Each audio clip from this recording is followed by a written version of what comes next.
इस वीडियो में हम जानेंगे कि हस्त मैथुन के क्या नुकसान हैं तथा किसे कहते हैं हम। देखिए, आजकल के समाज में उपयुक्त अष्ट मैथुनों के अलावा और भी एक मैथुन है जो नवयुवकों में भीषण रूप से फैल गया है। अष्ट मैथुन की अगर मैं बात करूं तो इससे पहले मैं इसके ऊपर वीडियो बना चुका हूं। अब जाकर के पहले वो अष्ट मैथुन का वीडियो देख लीजिए। आजकल के समाज में उपर्युक्त अष्ट मैथुनों के अलावा और भी एक मैथुन जो नवयुवकों में बड़े भीषण रूप से फैल गया है। इस मैथुन से तो बालकों का बड़ा ही भारी संहार हो गया है। ये प्लेग और इन्फ्लुएंजा से कहीं बढ़कर एक नया रोग नवयुवकों को जान से मार रहा है। यही नहीं, बल्कि बड़े बड़े पढ़े लिखे हुए लोग इस काल के कराल के पंजे में मुंहवाश में जा रहे हैं। हाँ, ये बड़े दुर्भाग्य की बात है। यानी बहुत बड़ा महारोग है।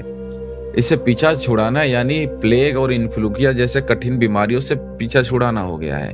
इस महारोग को हस्त मैथुन रोग भी कहते हैं और ये रोग बड़ा ही भयानक है। ये राक्षस मनुष्य को बड़ी क्रूरता से और बिल्कुल निचोड़ डालता है। ये भी एक प्रकार की स्त्री की नवविविधा भक्ति ही है। फर्क बस इतना ही है कि परमात्मा की नवविविधा भक्ति से मनुष्य को मुक्ति मिलती है और स्त्री के विषय में इस नवविविधता की भक्ति से मनुष्य को नरक की प्राप्ति होती है। देखिए, हस्त मैथुन के कारण जितनी हानियां उठानी पड़ती है ना, यदि केवल उनके नाम ही लिख दिए जाएं तो एक छोटी सी पुस्तिका तैयार हो सकती है। हम यहाँ पर इन नष्टकारी कुटेव का संक्षेप में वर्णन करते हैं। किसी लकड़ी को घुन लगने से जैसे वो बिल्कुल खोखली पड़ जाती है ना, वैसे ही अधम कुटेव से मनुष्य की अस्वस्थ जर्जर भूत हो जाती है। हस्त मैथुन से इंद्रिय की सभी नसें ढीली पड़ जाती है। फल ये होता है कि स्नायुओं की दुर्बलता होने के कारण जननेंद्रिय टेढ़ा, लघु और ढीला पड़ जाता है। मुख की ओर से मीठा, मुख की ओर से मोटा और जड़ की ओर से पतला हो जाता है। इंद्री पर एक नस होती है, वह उभर आती है और मुख के पास बाईं ओर कुटिया की तरह टेढ़ी बन जाती है। ये नितांत नपुंसकता का चिन्ह है। ऐसे बालक को स्वयं देखा है। नस दौर्बल्य से बार बार स्वप्न दोष होने लगता है। सामान्य काम संकल्प से ही अथवा दृश्य मात्र से ही ऐसे पतित पुरुष का वीर्य नष्ट होने लगता है। उसका वीर्य पानी की तरह इतना पतला हो जाता है कि वह स्वप्न दोष के बाद भी उसका चिन्ह तक नहीं दिखाई देता। देखिए, शरीर के भीतर एक मनोवाह नामक एक नाड़ी होती है। इस नाड़ी के साथ शरीर के संपूर्ण नाड़ियों का एक संबंध होता है।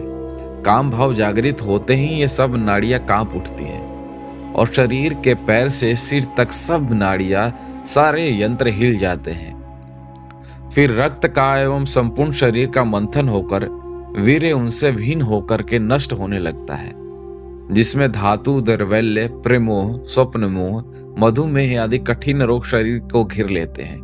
देखिए, शरीर के खून में सफेद यानी कि व्हाइट कॉर्पस्कल और दूसरी लाल यानी कि रेड कॉर्पस्कल कीट होते हैं। सफेद कीटों को रोगों का नाश करने के लिए शक्ति होती है। वीर्य जितना ही पुष्ट और अधिक होगा उतना ही ये शुभ्र कीट महान बलवान होते हैं और विष को पचा डालने की शक्ति रखते हैं। परंतु ज्यों ही वीर्य क्षीण होता है त्यों ही ये कीट दुर्बल बनकर के हैजा, प्लेग, मलेरिया कीटाणुओं से दब जाते हैं और फिर मनुष्य भी काल के गाल में प्रवेश करता है। ये वीर्य नाश के ही दारुक फल है।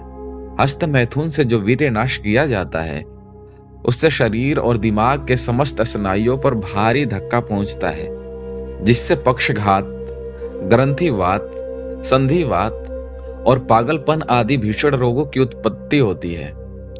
देखिए, हस्त मैथुन के द्वारा जो वीर्य निकलता है उससे कलेजे को विशेषकर धक्का लगता है, जिसमें क्षय, खांसी, श्वास, यक्ष्मा और हार्ट डिजीज नामक महान भयानक हृदय रोग हो जाते हैं। हृदय रोग से ऐसे अभागे मनुष्य की कौन और किस समय मृत्यु होगी इसका कुछ भी निश्चय नहीं होता। अकाल ही वो मृत्यु को प्राप्त हो जाता है। मस्तिष्क पर तो बिजली का से धक्का लगता है।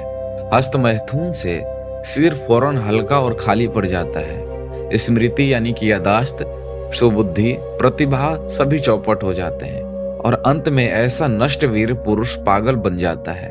पागल खानों में 100 में से 84 आदमी व्यभिचार और हस्त मैथुन के कारण ही पागल बन जाते हैं। यही हालात अपनी स्त्री से अति रति करने वाले का भी हुआ करता है।